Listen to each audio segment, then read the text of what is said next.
Hi again, Kitty and Al. Can you hear me? We can this time. Yay. Sorry about that, guys. We had a little technical difficulty. I think that was the first time that's ever happened on my show. I know it's happened on other shows, but it just gave me an opportunity to chat behind the scenes with the lovely Kitty and Al Tate, who are streaming in live from Oxfordshire, England, in their first bakery, they were saying. And I can't wait to talk to them about their journey, about their book, BREADSONG, How Baking Changed Our Lives. And before we really get started, I'm going to talk to you a little bit about A Mighty Blaze, read Kitty and Al's bio, and then we're going to get baking and chatting because there's so much good stuff to cover right now. So for those of you new to A Mighty Blaze was started in the beginning of the pandemic by New York Times bestselling authors Jenna Blum and Caroline Levitt as a way to connect readers and writers and independent bookstores and all that good stuff. And we're still blazing over 2 years later. We're made up of a team of 35 creative plus volunteers, including me and my behind the scenes producer, Michelle Sloan. Welcome, Michelle. And I run the baking show, whereas I was telling Kitty and Al, I get to do some of my favorite things like read books and bake and talk to awesome authors. So I'm going to tell you guys about Kitty and Al Tate. I'm going to have to put my glasses on because I'm not as young as Kitty. So much younger than me. I didn't say anything. So Kitty Tate and her dad Al live in Watlington, Oxfordshire, England, where we're coming to visit soon, by the way. In just 2 years, the pair went from a small subscription service to pop-ups to finally the Orange Bakery. The shop now sells out every day, including today, with lines stretching down the street as people eagerly await the most original flavored sourdough, miso and sesame, fig and walnut, and huge piles of cinnamon buns and cheese swirls. They chronicle their journey on Kitty's Instagram and at the Real Orange Bakery, which you guys should all follow for sure. Welcome, Kitty and Al. Thank you for being here. Oh, we're so excited. Yeah, we've been so excited. This is our first ever American gig, so we built up a little suspense as well. Yeah, we may have to get some t-shirts done. For sure. Well, so BREADSONG, which is your book, and the subtitle is called How Baking Changed Our Lives. I love that title because it really has changed your lives. And baking has changed so many people's lives. I mean, company included, for sure. So I should say we're going to be baking your caramelized banana bread, which my kitchen smells amazing right now from the caramelized butter. And my daughter told me that this is the best thing I've ever made, and I make a ton of stuff. So there you go. But before we do that, can you just tell us a little bit? I know it's a long, amazing, beautiful story, but kind of how you two went from a father, daughter, teacher, student to owning this amazing bakery and writing this amazing book. Tell us how you got started. So it's going to be like a very long story short. I was a horrible baker growing up. Like if I tried, even like the banana bread, if I tried to make banana bread, it would be raw in the middle and burnt on the outside. And even if I said I was baking, everyone would make excuses to leave the house that day.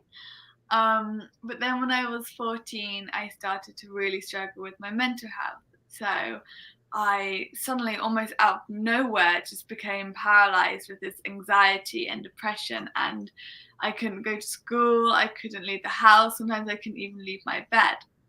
And I spent these months, it was this really hot, long summer, and I just spent months in bed, not knowing what to do, not knowing how to distract myself from all these thoughts and emotions that were just going through my mind, and I was just constantly exhausted. And then one day I went downstairs and I watched Dad mix a bowl of flour, water, salt, and a tiny bit of yeast. And to be fair, I did take the mickey out of him because it looked like this anemic sludge, and I was like, that's not edible, I'm not gonna eat that. But then the next day he got the dough and he scooped it out, he put it into a tin and he baked it, and the loaf that came out wasn't stunning, it wasn't an amazing sourdough, but it was golden and it smelled so warm and lovely, and it just made me feel safe, and I just fell head over heels in love with bread ever since then. That's amazing. So baking literally like got you out of bed and got you doing things. And we were saying baking is such a tactile thing that you do with your hands. You have to be, especially with bread, you have to be totally focused on doing it. It can take you out of whatever is going on in your head. I know that to be true for me, for sure, as well. And I think it's just that purpose. It's not just the baking itself. What I really love is the eating, obviously, personally, but also being able to give it to someone and them enjoy it. And that's a really lovely feeling, to give something that you have put so much time and effort and respect into, and then to give it to someone else and them to enjoy it. It was magic to me, and it still is. Wow. That's amazing. Well, I want to keep us on track here for what we're going to bake. Your publicist, Emily, who's so lovely, gave me all these recipes to choose from. And it was hard to pick one, but we went with the caramelized banana bread just because I thought it would be fun to do something sweet. And also, this isn't one of those breads that you have to let sit overnight either, but, in the preparation. So I thought that'd be a 24-hour interview. We might run out of small talk. Yeah, we'd be like Dad's family. Yeah. So I preheated my oven to 350 for those of you who are baking with us at home. I did that already. I greased this loaf pan with butter and some brown sugar. And the next steps are sort of to prepare, I guess, there's sort of like the loaf ingredients and then the caramelized part. So I've already done a lot of my homework. This smells so good. It's the melted butter, which is in my pot. I think we were talking about conversions. It was 10 tablespoons of butter. So I have that here. And I'm going to combine that now with 3/4 cup of brown sugar, a tablespoon of honey, which I already put in there, the butter, 2 eggs, which I will crack for you here, and the mashed bananas. So we have everything together. Brilliant. Perfect. Yeah. I'm doing well. So as I sort of talk about this recipe, I'm curious. I mean, this beautiful book, BREADSONG, which is, I would say, part memoir, part cookbook. And I think it has 80 recipes. Is that right? Yeah, I think so. I mean, I started off with about 400, and then I just had to curl them back. How did you start sort of recipe development and writing the recipes, and how did you pick what would make it into the book and all that good stuff? Can you tell us a little bit about that process? Yeah, of course. It was very hard. So I love to invent, and I'm constantly seeing things either on Instagram or reading about them, or even if I'll go to the co-op and I'll see a biscuit and then I'll have an idea for my own biscuit. So it was really, really hard to narrow it down. At first, what I did is I spent a lot of time just asking Dad, would you like cheese and paprika cheddars or cheese and Marmite? It'd be tiny things, but I'd just be going loony about it. I wake up in the middle of the night and I'd be like, should this recipe go in? Or maybe this recipe. It's a bad question to ask, because basically if you ask, do I want anything with cheese? I'll say yes. So I wasn't much help. So, I said yes to everything. But then what really, really helped me was I had to remember myself when I started baking. And that really centered me, because I was almost writing the recipes for my past self. What recipes would really help me and what recipes would really teach me just the fundamentals, not what's my favorite thing to eat or what's the most impressive. And actually, once I found that principle, it really worked and it really guided me, and I found it quite simple. Sorry, we may have to introduce the... Of course. I was hoping. This is our corgi. The third member of the bakery, who is Scout, who's decided that she needs to get in. I'm drinking Yeah. I'm drinking a cup of tea, and she can see my tea, and she loves tea. So, hi, Scout. You said her name was Scout. Corgi. Yeah, I read about her in the book. It's just yes. We may have to give her a little bit. I actually read this book twice, believe it or not, because I sort of read it first for the memoir and the story, and it's really beautiful because it's, parts of it are written by Kitty, parts of it are written by Al, and it's really beautiful the way I think that you tell both of your stories at the same time and how you sort of came into baking and into this journey. I have a question specifically about sourdough, because I know you could not have predicted the pandemic, but you know that sourdough became huge, right? Everybody was posting, everybody was making sourdough bread. So how did you put together your sourdough starter kit? Oh. So sourdough was this slight mystery to us because it's not. Yeah, we started out with this very simple method that Kitty was talking about, which is the Jim Leahy method, which is the no need and crucially no mess method, and we love that. But we don't have in Britain as much access to good sourdough as you do in the States, and the sourdough we do have was pretty dry and stale and pretty 6 days old, and then it's marketed as like, oh, this is really good for you because it's aged. We're very confused between bread and cheese, so we think it's a good point for bread to age, but it just means that it's stale. So we couldn't really understand what the fuss was about sourdough. I mean, like all of us, so I grew up eating very well as a kid, but I would always eat white slice. Like that was normalities. I mean, like I so remember I would take the soft middle bit and I would pinch it out and then I'd roll it in my hand and then turn straight back to dough. And I loved that. And now looking back, I realised that's because the bread was raw and underbaked. But it was normality, and it is for so many. And then we kept on reading about sourdough, and Kitty, once she gets an idea, she's sort of quite focused. I can be a little bit obsessive. And so once she'd really mastered the sort of overnight white method and different variations on that, she knew she had to crack sourdough. And so being Kitty, she just went straight to the source and just typed in, where is the best bread in the world? I do that a lot with Google. Yeah. And it came up with Chad Robertson and tartine. Right. And so we tracked down Chad Robertson. We found a sort of article in the New York Times. We brought Tartine, the bread book, and I would sleep with it literally underneath my pillow because, again, it was just another thing that just made me feel safe and helped me sleep.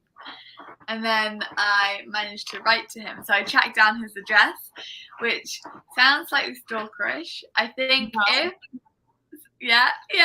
think maybe if the baking doesn't work, I'll be like a detective or something. I'm quite good at finding addresses. And then I wrote him a letter and I sent it off, and I didn't hear back for weeks and weeks. So I wrote another and I sent it off. God, talking about it, I really do.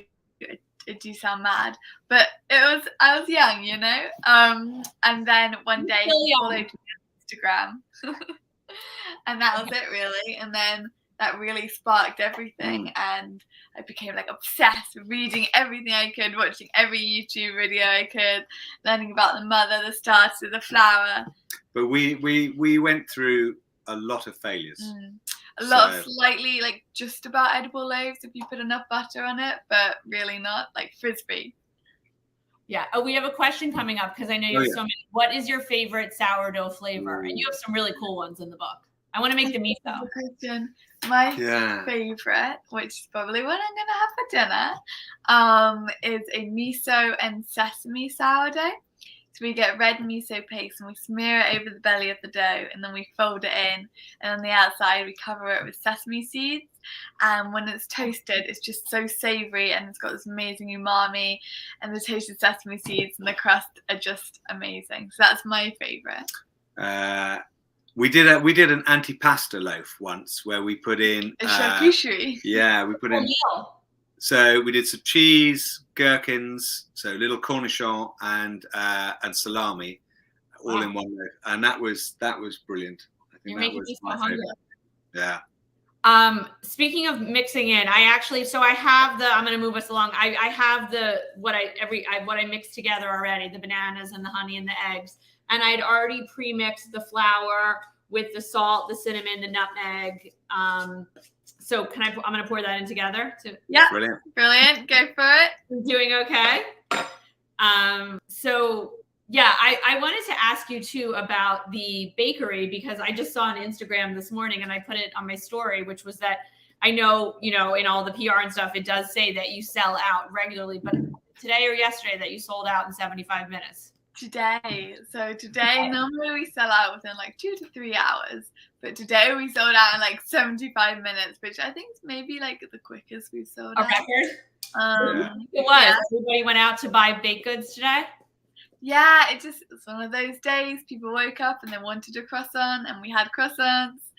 But I always feel very guilty because people have to queue a lot to get our stuff. So I normally get like croissants or buns, and I'll cut them up into little pieces, and I'll give them to everyone in the queue so that they don't have to wait hungry. So I'm a big feeder, basically. Yeah, we have a terrible business model. Queue up. I love to say queue. That's what you say over there. What time do they start to queue up? Yeah. we have a terrible business model, so we end up giving away half our food as queue snacks. I think. Okay. So, it's not good. We're good bakers, but not good business. No, we'll have to work on that. Okay. Yeah, we're working on it. We'll work on that. So, what time do they start lining up in the morning? Like way before you open? So we open at 10, or this morning we'll open at 10:30, and I'll start queuing at 10. I also think British people really love a queue. Like, some people don't even know what they're queuing for. They just see a queue and they gravitate towards it. It's one of the few sports we're still any good at. So I told you before, I lived in London for 6 months. Everybody was queuing. All we did was queue. Yeah. We just love it. It's our happy place, being in a queue. Not in America. We don't like to queue. No. So that's amazing. And then you must feel terrible for the person who walks in where you have to say sorry. Oh, I do. It breaks my heart. I have to leave the shop when we sell out. Sometimes Kitty hides. I see her hiding underneath the counter. So how did you go? I mean, so we know you started baking at home when you were at home, and then you initially, before you opened up the bakery, started out as a subscription service, right? Yes. So how did you manage that? Were you just delivering everything on your own? Did you have a team of people? How did you spread the word? What happened? We grew very fast, but we also grew very slowly. It's like every step before you open a shop, we took. So at first we did a subscription service, and I had like 6 people, and we had this elderly old oven, which it took like 2 hours to bake a loaf. So I would start baking in my neighbours' ovens in the morning. I'd go around with like dough and bannetons, and then they would turn the ovens on, and they would all go out for like school and work, and then I'd go in and I'd start baking. They did know about this. Yeah. They weren't like, there's some stranger in my kitchen. I hope they knew about it. Little that flowery smell of bread. behind, And then I would bag it into these brown paper bags, and I would cycle it around to people's doorsteps. On your bicycle? On my bicycle. Amazing. Yeah, so I got fresh bread in a brown paper bag, and I do like 6 a day. And then the subscription service, word spread, and the subscription service started to grow. And I was running out of time in a day. I mean, like, I couldn't get to the 20 people all by bike and bake the loaves in the morning. So we put a magic cabinet, which is what we call it, basically just a white cabinet outside our door, and we fill the loaves up, and people could come, they would grab their loaf and then leave the money. Again, our business model, not the best. Money, we're on the honor system. Yeah. Exactly. And then sometimes though, they would leave something else. So they give their money, but then they'd also give us some eggs that their chickens had laid. And then that's why it's called the magic cabinet, because you never know what you're going to find in return. Michelle and I were talking about this offline. I feel like this could be like a PBS documentary in your town. I want to go and just like experience it all and ride my bike with you and smell the bread. It all sounds amazing. The offer is open. Yeah. Okay, well, we're coming, because everyone on the Blaze, when they heard about this, they're like, we want to go to the bakery. We have a question coming in, which is, I love how much baking had an impact on your life. Do you see yourself helping other kids going through similar situations? Like baking is therapy, I guess. Yeah, I mean, I'm really, really proud of how honest we were in the book. It was really hard to be that honest and to go to those painful places. But more and more since the book's come out, we've had these lovely messages from people who said like it really helps them and their kids, and it's something that I really, really want to do in the future, because I think it's so important, mental health, and especially with young people, and baking is such a lovely thing with your hands to do. You don't have to be a good baker, but it just takes you away from yourself. So yeah, I would love to. We've got we're talking to the local school, which is where Kitty went to, and her siblings. We want to set up something called like Bread Club, and set up a little micro bakery in the school itself. So for kids who do like struggle with their mental health and struggling with attendance, maybe that they'll turn up if they know that they're baking bread that day. That sounds wonderful. And I feel like that could expand to tons of schools. Yeah, well, it's something that we could roll out maybe one day. It's a pipeline dream, but it's something we're really excited about. You have so many things you could do. While we're talking about that, I'm actually going to pour the dough into my pan, which I already greased. Brilliant. I'll say that my husband, who's one of my taste testers too, when he had this, he was like, oh, it's that brown sugar at the bottom that's so good. Yeah, it just adds that little, I'm massive about textures. Yeah. And I love banana bread, but sometimes it's just the same texture. It's all just soft and fluffy. And I love having a bit of like a demerara sugar crunch at the bottom. Yeah. You know what I almost forgot, speaking of texture? I forgot to add the chocolate chips. So we're going to add chocolate chips. But in the book, you can add chocolate chips, you can add nuts, you can add peanut butter, lots of things, right? Yeah, you can. That's what I love about baking is it's what you feel in the mood for. It's what you've got in your store cupboards. Like you can add nuts, you can add peanut butter, you can add tahini, you could add miso if you wanted to. There's this world of flavor that's out there. I think what Kitty's really good at doing is that she sees how to where the pattern is in things, and then how to sort of work around that pattern. So, I love the structure which you can then fill into. So the breads, or banana bread, there's a clear structure there, but then Kitty will take that and then just take an interesting journey through it. It doesn't always work, but sometimes it does. That's okay. That's part of the fun. I've tried that too. Yeah. So, and I love too that you say in the book you could use chocolate chips, but you don't even really say an amount, which I use a lot of chocolate chips. So good. No judgment. I mean, I know. I was always like mini cups, but guess what?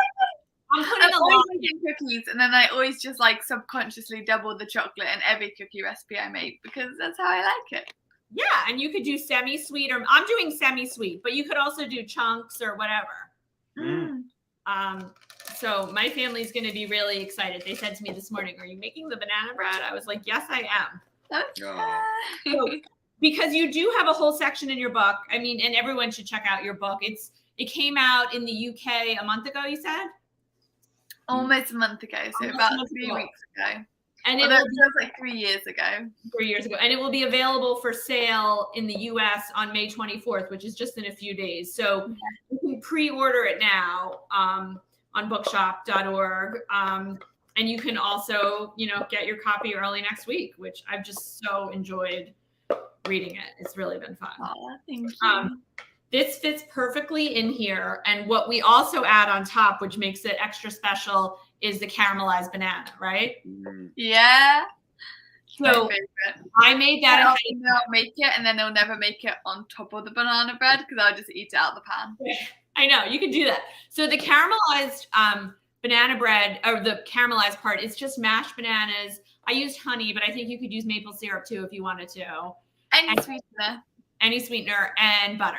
And do you put it all on top to bake, or do you save some for after? I put half on top to bake, and then the other half I like to have on top of it once it comes out with like a little bit of yogurt or creme fraiche, and then the caramelized bananas. So you can just put the other half on top after it comes out of the oven when it's still nice and warm, right? Exactly. Very bougie. This is so good. I'm gonna pop it in the oven. And you bake it for I think like 50 minutes. You said? Yes. Okay. I do all of this to do with baking is 50 minutes for us. Might have a different result as 50 minutes for you. It depends on the oven temperature.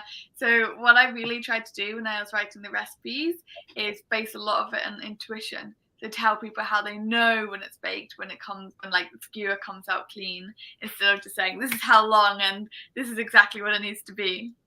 I know every oven is different. Wait, I'm gonna put this right here. I have to get off screen for 1 second while I do this.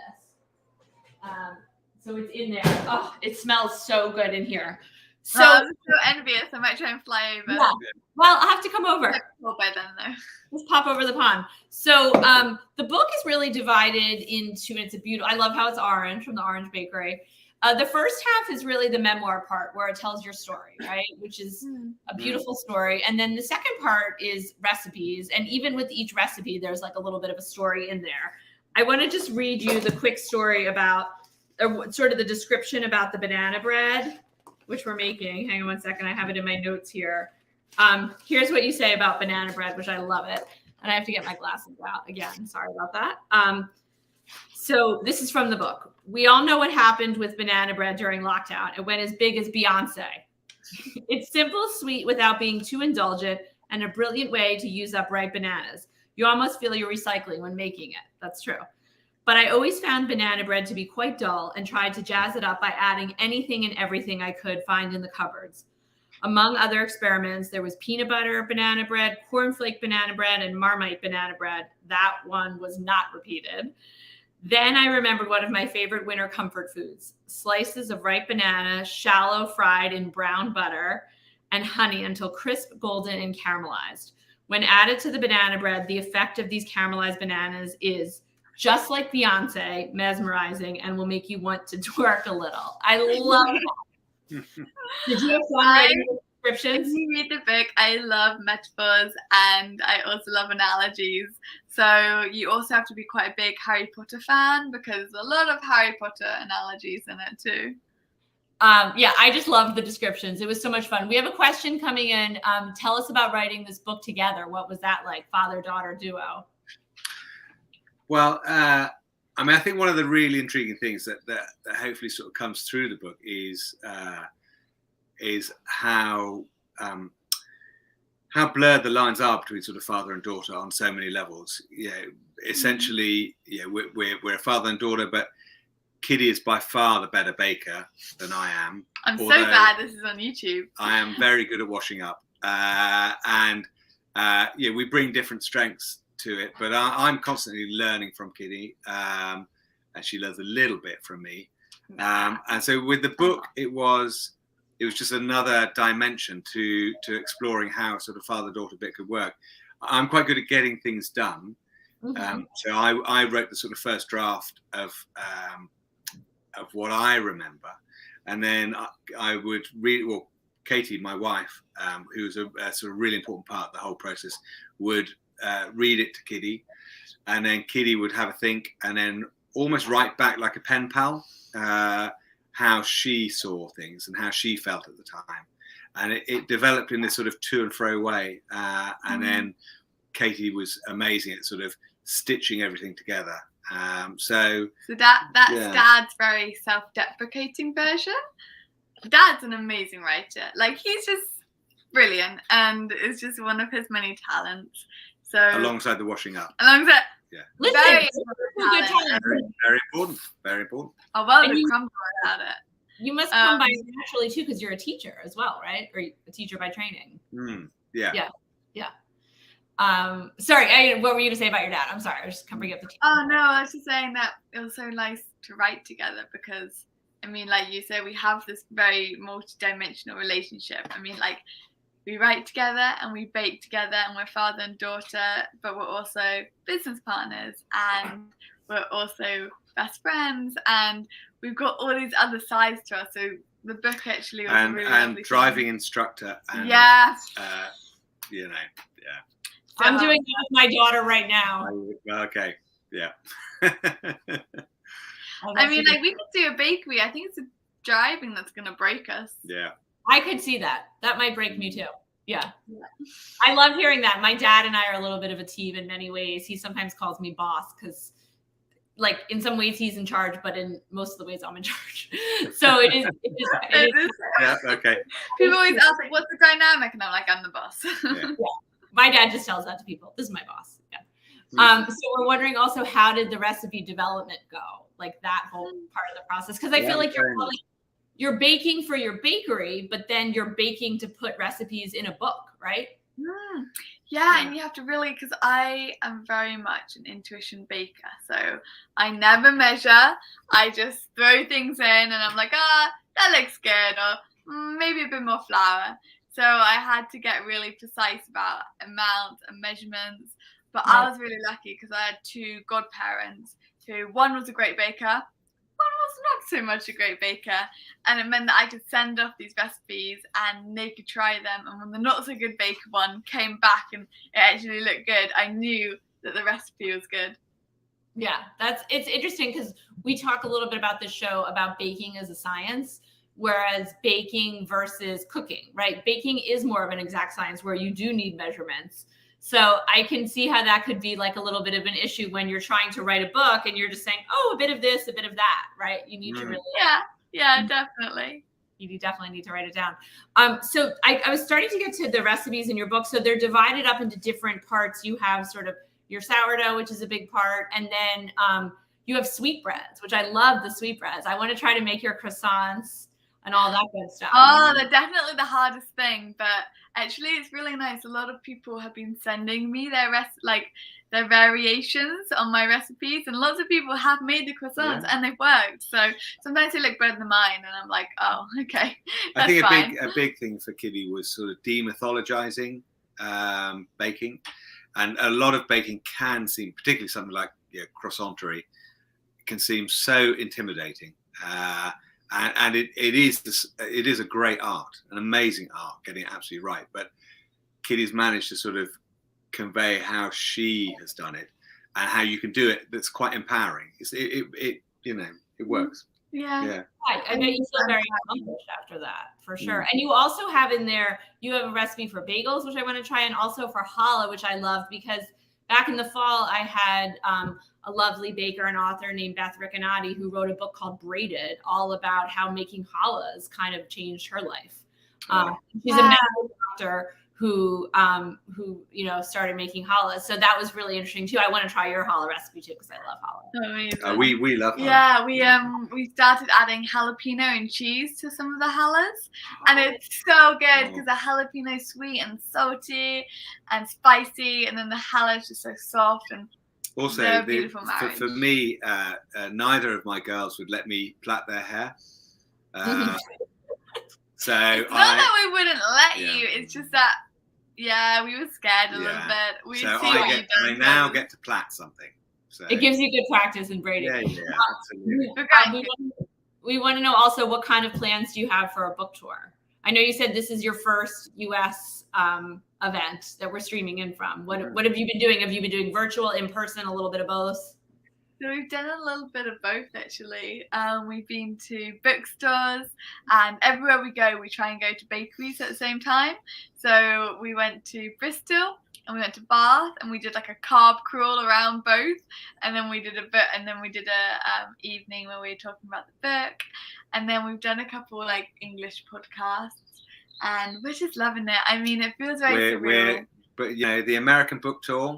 Oh, we do that. Our problem is that we're big. I have bookstores and bakeries. You can come to my kitchen.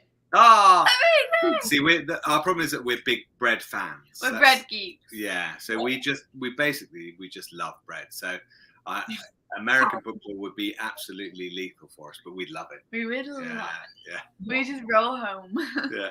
We're all like 2 seats on to get to America, and then from America to England we get like 4 seats. It'd be worth it. Full our bread. Yeah, it'll all be worth it. Do you have plans to write another book?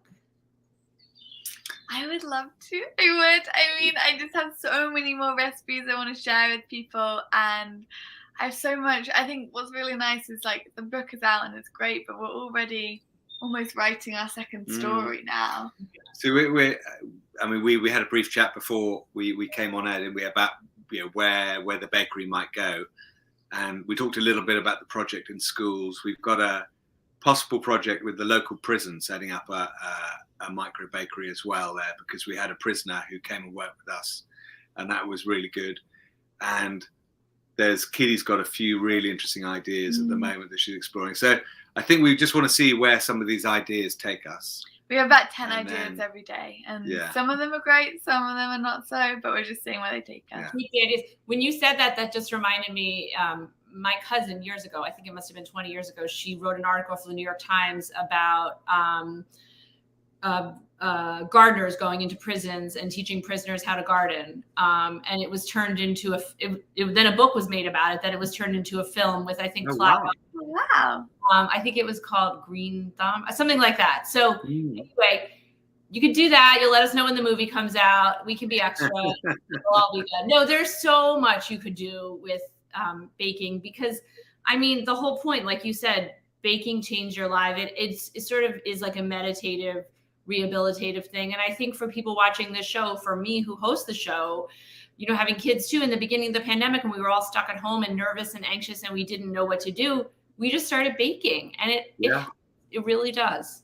And it's so interesting. I mean, that it happened in the States, it happened over here. I think it was a sort of, quite a big phenomenon in a lot of parts of the world. So and that's the great thing about baking as well, is that it is this universal thing. Yeah, it really bread is. especially. I mean, what I would really, really love to do is just travel, because bread is in every culture and every community, and I just want to explore that. And I've been lucky enough to work in some bakeries abroad, like Copenhagen and Paris, but I'd love to just travel around and eat bread and explore like the world of carbs, basically. The World of Carbs, that's your next book. The World of Carbs. Oh, there we go. I think that might be the trilogy. Yeah. But in all seriousness, that was a part of your book where, you said in the beginning you couldn't get out of bed, and then here you are traveling to Copenhagen and all these wonderful places. So obviously, as you had these opportunities, you were being rehabilitated, and I'm sure that was a big deal to travel to these places. Yeah, it was. I think for me, I just was so bread focused that I had to be, because leaving the house was terrifying. Being away from everything that made me feel safe was terrifying. But through Instagram, I saw that there was this extraordinary world out there of bakers and bakeries, and I had to explore it. So I had to do it. And the more I did it, the more confident I felt. But I really understand how hard it is to make that first step and just leave the house. I think to add to that, the other thing that was extraordinary, and it was just luck and just chance, was that this baking community that we found ourselves a part of is incredibly warm and positive and supportive.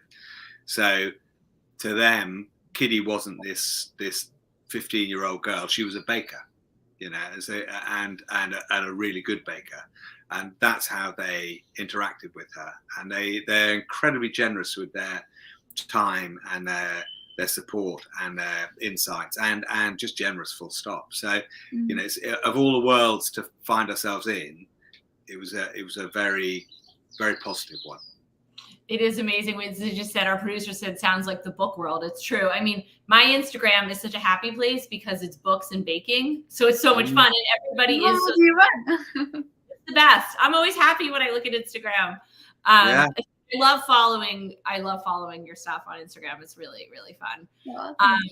So I'm wondering if we have any more questions from the audience, because although I feel like I could talk to you forever, we did get a little bit of a late start. We do unfortunately have to wrap it up, and you guys probably need to get baking for the shop tomorrow. Are you open on Sundays? No, Sundays are day off. Oh, okay. But I will be baking probably. We'll be baking for Monday. We'll be experimenting. Yeah. So if I get on the plane this afternoon, if I take the red eye, I can queue up Monday morning, right? We'll see you there. There'll be Kitty with her Q snacks. Yeah. That sounds wonderful. Yeah. So I don't know if we have any other questions at all. We got through a lot of them, I think, during the broadcast. Okay, no more questions today. We're good. But I appreciate your patience with me, viewers, because we came on a little late. Definitely check out this beautiful book, BREADSONG. Like I said, I read it twice. It's so good. It's a beautiful father-daughter story. It's a story about sort of finding your passion and getting through hard times. And there's also so many recipes in here. I dog-eared like every other page. I think I'm going to do croissants next, then sourdough, and challah. Yeah, good luck. And good luck with your banana bread. I know. It'll be out soon. It'll be so good. It smells great from here. Yeah. Oh, does it? Yeah. Definitely doing something right. Before we sign off, I just want to tell everybody about our next baking guest. We might have a little pop-in surprise in early June, but I'm not going to say that yet. I will let you guys follow us on Instagram and Facebook and Twitter, and I'll tell you about that. But I do know that for sure on Saturday, June 25th, we're having cookbook author Stephanie Weaver, and we're going to be making blueberry muffins, which are amazing, perfect for June when the blueberries are full in bloom. And she is also the host of a show actually called The Blue and Yellow Kitchen. So she's a great on-air baker and a really, really wonderful person. That'll be fun. This week, coming up on A Mighty Blaze, check out, I'm going to highlight a couple of things on the podcast. We have Curtis Sittenfeld. We have 2 crime times coming up. On The Thoughtful Bro, we have Oscar. Sorry. I think Scott's excited about this. I think it was a Curtis Sinfield link. She was very excited about Oh, definitely. Who doesn't love Curtis Sinfield? Oh, absolutely. We have Michael Arndt, an Oscar winner on Authors Love Bookstores. We'll be traveling virtually to West Virginia. I think they're almost hit every U.S. state with Taylor Books. Blaze Boudoir, which is one of our new shows. We have Eva Lee. Debut Spotlight, Vahani Vara. We have a poetry show on Thursday with Mary Jo Salter and Richie Hoffman. And on Lit Chick on Friday, which Lit Chick is back in full force now that it's summertime, Adriana Trigiani. So lots of good stuff coming up. And thank you so much to Kitty and Al. It was such a pleasure chatting with you and learning more about you and your story and the bakery, and bye to Scout as well. Thank you guys so much. See you next time on Baking with Rach. Thank you ever so much. We've loved it. Oh, I love it too. Thank you. I've sent Kitty off to go and bake some more bread now. So that's and then you'll wash up. Yeah, she's had her time. Absolutely. I need a break. Thank you guys so much. See you next time. Bye. Bye.